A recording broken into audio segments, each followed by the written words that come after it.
I've heard of street fighting before, but this really is taking things to a new low. It's just unbelievable to think on a broad daylight that two people would punch on the streets like that. Two men going toe-to-toe at a busy intersection. Punches flying. It appears to be a plain and simple case of brutal road rage. The bloke gets out of the four-wheel drive and he just goes berserk. It's understood this happened last week, filmed by another driver, no doubt amazed by what was unfolding in front of them. Watch it again and you'll notice that what makes this even more unusual is that it's the guy that looks like your stereotypical tough guy that's forced into retreat.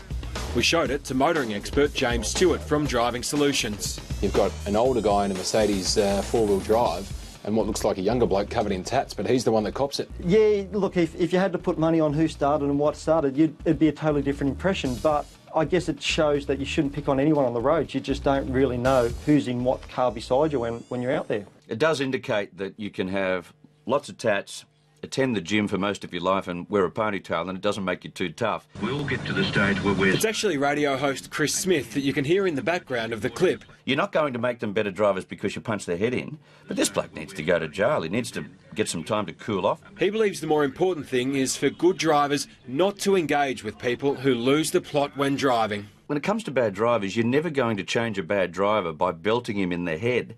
And I've got to the stage where you just ignore it. Just keep out of the way, expect the next person to drive badly and cut in front of you or veer across the lane, and if you're prepared to accept the inevitable, well, you'll be quite safe on the road. You are you just pulled out in front of me and then abused me, you Unfortunately, it seems that some people just go crazy when they get behind the wheel. dude. You pulled out in front of me, you idiot. And it can leave some very permanent scars, as Shannon Crass found out.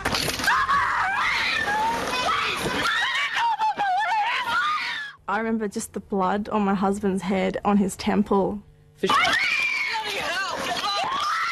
Further this way, I could have lost my eye.